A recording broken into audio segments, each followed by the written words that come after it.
welcome back to the channel. I appreciate all of the new subscribers, all of the new community members in the Discord, where we share tips and tricks of the trade in the crypto space. As you all know, the crypto space is evolving every single day. And if you want to join a community that shares a plethora of information, go ahead and join me on Twitter or on Discord, whatever fits your fancy. The links will be in the description. Now, I come to you guys today with a heavy heart, and I feel pretty disappointed in myself. The Pavia project announced their final land sale, and I missed it. I know I told you guys I would keep you updated on when their last land sale would be and how their whitelisting process would go, but I was not able to make a YouTube video. I did put it out to my Discord. Depending on how this land sale goes, I may give away one parcel of land. Depending on how it goes, if any of my followers was not able to participate, as you guys can see, the total amount of participants, 69,000 participants. It's crazy. Total land NFTs requested.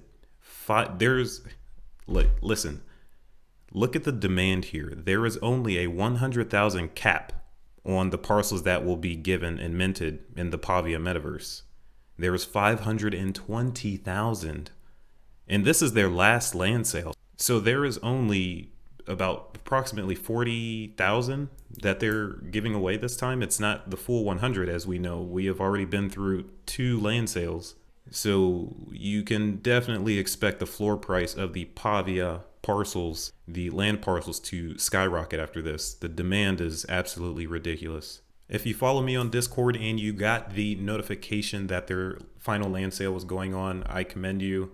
I don't know how I dropped the ball on this one, but I am quite upset. But enough of that. If you did not, well, depending on how this land sale goes, if you did not get into the land sale, drop a comment in the comment section, and depending on how many comments I get, I may do a Pavia land giveaway. So I come before you today to talk about the sentiment of the crypto space. We are finding a lot of allies coming out of the woodworks, from senators to pro athletes, governments, countries. The most recent one I was quite surprised about is Russia. And we all know that Russia had a pretty strict stance on crypto, but in reality, that wasn't the case at all. That was the central bank that was talking about banning crypto trading and crypto purchasing. So they really don't have a say of what Russia actually wants to do. And I'm glad Russia, the president, Mr. Putin, came out and confirmed their stance on crypto, how they feel about it. So let's get into the first story of today. Bipartisan bill in Tennessee would allow the state to invest in crypto and NFTs. Now, this trend is only continuously growing as we find allies of the crypto technology, supporters of cryptocurrencies. And one thing that I want to point out, well, multiple things I want to point out as this trend continues, is that the states will continue to deem what's good for them. And I was discussing with a group of law-abiding citizens, and we were talking about how the 10th Amendment comes into play here. And it's basically any powers that the Constitution does not give to the federal government is the responsibility of the state itself. And it's kind of like a check and balance, really. So that also brings into the conversation the state of Arizona that just proposed Bitcoin as legal tender. There is a law in place that says states themselves cannot create their own form of money. But what if there is a play on words here? They did not create Bitcoin. It is a fully decentralized technology that can host a medium of exchange, a store of value. Even with the Lightning Network coming along, we can foster micropayments. So things are definitely going in the right directions in terms of adoption, and we are finding allies, as I said before, in governments and senators in countries that are also rooting for this technology's bright future. This is good news. So let's read a few passages from here. I represent Nashville, Powell said. We're a dynamic, growing city, and I want to make sure that we foster a positive environment for all things technology. And I'm a big believer in blockchain technology. And I find this really nice because in the next tab, you will see something that's going to grind my gears, as a intelligent man once said, because they're doing what's best for their city or their state and their people. They're not trying to create a walled garden, pushing people away and denying the fact that this is superior technology that would benefit everyone as a whole. And let's read one more down here. It's an issue that a lot of people, a lot of my colleagues don't understand, Powell said, about crypto in general. But at the end of the day, it's a conversation I'm going to continue. Hopefully we can get it passed, but if not, we'll continue the conversation and continue to push legislation to promote blockchain technology in the state of Tennessee. Overall, this is great news for the adoption of cryptocurrencies in general. And my closing comments basically for this is just it's another domino falling. There was also a report that I covered a couple weeks ago about the city of Rio also contemplating adding Bitcoin to their balance sheet, which I commend them for. These are smaller economies, Rio in context, but it all starts with one. And I think that one was El Salvador, and other countries and other states are going to realize that buying Bitcoin, the superior asset, is going to set them up for success in the future. Let's move on. Remember that article that I said would, kind of grind my gears? All right, this is the one. So let's get into it. Central Bank of Ireland nixes crypto funds, and they say crypto is too difficult for a retail investor. So this is the beginning of walled garden central. And this is the same kind of attitude, the same kind of stance as being an accredited, quote unquote, investor in the United States. It's really kind of just pushing away anybody who doesn't have enough money in your eyes, in the state's eyes, or this place in particular. And it's just not fair because they're definitely going to offer their top of the crop investors the opportunity to dive headfirst into cryptocurrency and distributed ledger technologies for their own benefit, which creates a larger gap of the middle class and the top 1% of the world. Why can't Ireland be more like Rio? Rio is investing in cryptocurrencies on behalf of their people.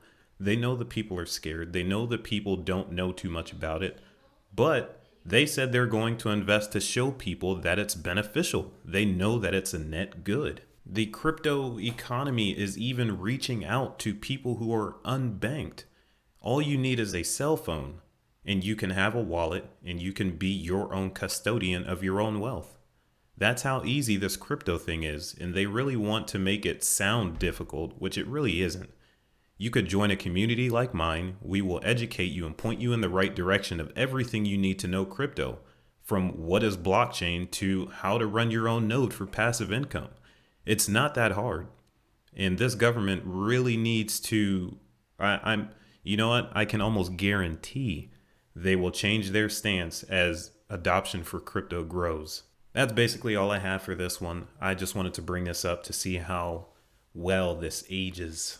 And let's move on. And lastly, McDonald's files, not fires, files trademarks for virtual restaurants in the metaverse. I don't know if you guys have noticed, but McDonald's has been very active in crypto Twitter. When we had the price drop from 50K to around 32K, the representative from McDonald's running their Twitter account was asking crypto Twitter, is everyone okay? Or I'll put it up on the screen. It was quite funny. But overall, it just lets you know that the corporations that you wouldn't even think of are keeping their eye on the crypto space. Just like Nike, Adidas getting into the metaverse, McDonald's is also getting into the metaverse. And I just want to scroll down here. This is a very important point right here. So McDonald's, which has more than 39,000 locations, not really important, in about 100 countries, claims they will be able to deliver food in person and online, the report said. And I'm not too sure if you guys remember, but there was a video. I'll put a little clip of it. So the Pavia project, they released their Pavia experience video, and they showed that there was two partners walking in a park, and they were in the metaverse, mind you. They went to this cafe stand, and when they ordered coffee in the metaverse, they also had coffee show up to their house, which is pretty cool. And a lot of people are saying, who the hell wants to go to McDonald's in the metaverse? Like, if you really want the McDonald's experience, just go downtown to your local McDonald's and wait in line there. And my wife made me change my stance on this one. I simply don't think that's the case. I think people would indulge in the opportunity to actually order something in a metaverse and it shows up at their house while they're running around doing all kinds of things, getting digital tattoos and stuff like that. And I just think it'll be another valuable thing. Just like a lot of people don't think fashion is going to be big in the metaverse, but people care what they look like.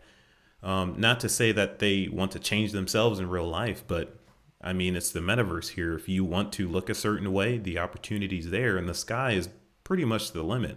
I was talking to the Access team, and the Access team is a metaverse play that's built on Hedera Hashgraph. And I was talking to them about teaching people the design language, onboarding people so the technical knowledge gap isn't as wide, especially if you want to offer people to build in your metaverse. What are those classes like? And they said they actually have classes. And I think that will be my next video, but they are definitely getting after it. They have developer studios coming up for their Gen Zero members. I wanted to be a part of their Gen Zero members because I do want to be able to build in the metaverse. I think that's really cool, and it will definitely be a skill I can leverage in the future, and also leverage an opportunity for you guys if I get the chance. But overall, I continuously see crypto evolving, metaverse evolving, bigger players are getting inside and locking in their opportunity. I wonder which metaverse they will choose to build in. So, ladies and gentlemen, that will do it for this video. I hope I provided at least some value to you. If I have, go ahead and hit the like, hit the subscribe, and also hit the bell so you can get notified every time I come on the net. Crypto is always better when we educate each other. So if you want to join a community that is focused on education and building up one another, go ahead and join ours. I'm all for it, and I look forward to seeing you in the next video.